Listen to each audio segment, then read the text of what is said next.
الحاقہ نام سورہ کے پہلے ہی لفظ کو اس کا نام قرار دیا گیا ہے۔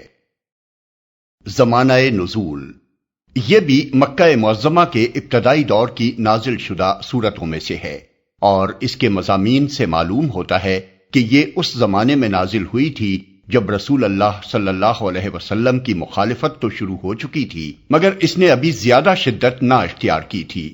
مسند احمد میں حضرت عمر رضی اللہ عنہ کی روایت ہے کہ اسلام لانے سے پہلے ایک روز میں رسول اللہ صلی اللہ علیہ وسلم کو ستانے کے لیے گھر سے نکلا، مگر آپ مجھ سے پہلے مسجد حرام میں داخل ہو چکے تھے۔ میں پہنچا تو آپ نماز میں سورہ الحاقہ پڑھ رہے تھے۔ میں آپ صلی اللہ علیہ وسلم کے پیچھے کھڑا ہو گیا اور سننے لگا۔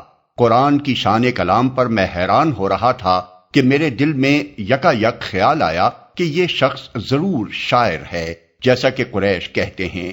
فوراً ہی حضور صلی اللہ علیہ وسلم کی زبان سے یہ الفاظ ادا ہوئے، یہ ایک رسول کریم کا قول ہے، کسی شاعر کا قول نہیں ہے۔ میں نے اپنے دل میں کہا شاعر نہیں تو پھر کاہن ہے۔ اسی وقت زبان مبارک پر یہ الفاظ جاری ہوئے، اور نہ کسی کاہن کا قول ہے، تم لوگ کم ہی غور کرتے ہو، یہ تو رب العالمین کی طرف سے نازل ہوا ہے۔ یہ سن کر اسلام میرے دل میں گہرا اتر گیا۔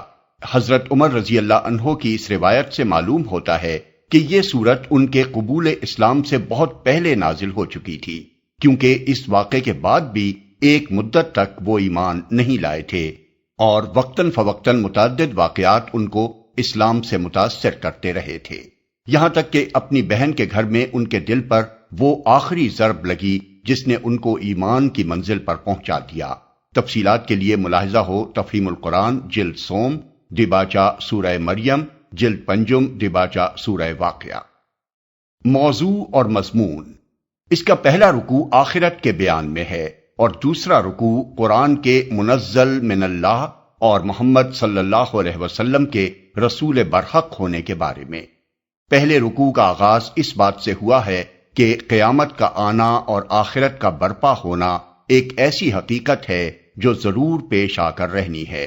پھر آیت 4 سے 12 تک یہ بتایا گیا ہے کہ پہلے جن قوموں نے بھی آخرت کا انکار کیا ہے وہ آخر کار خدا کے عذاب کی مستحق ہو کر رہی ہیں۔ اس کے بعد آیت 17 تک قیامت کا نقشہ کھینچا گیا ہے کہ وہ کس طرح برپا ہوگی۔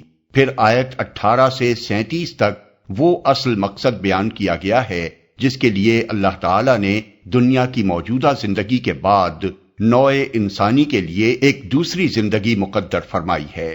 اس میں بتایا گیا ہے کہ اس روز تمام انسان اپنے رب کی عدالت میں پیش ہوں گے، جہاں ان کا کوئی راز چھپا نہ رہ جائے گا۔ ہر ایک کا نامہ اعمال اس کے ہاتھ میں دے دیا جائے گا۔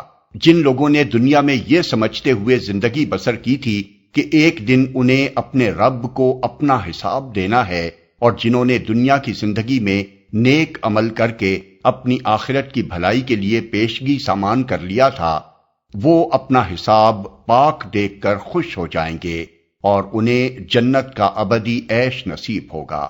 اس کے برعکس جن لوگوں نے نہ خدا کا حق مانا نہ بندوں کا حق ادا کیا، انہیں خدا کی پکڑ سے بچانے والا کوئی نہ ہوگا، اور وہ جہنم کے عذاب میں مبتلا ہو جائیں گے۔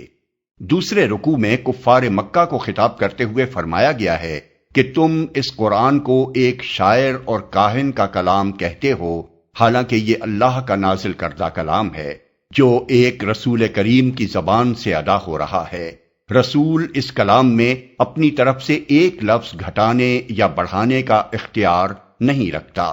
اگر وہ اس میں اپنی من گھڑت کوئی چیز شامل کر دے تو ہم اس کی رگے گردن یا رگے دل کاٹ دیں۔ یہ ایک یقینی برحق کلام ہے، اور جو لوگ اسے جھٹلائیں گے انہیں آخر کار پچھتانا پڑے گا۔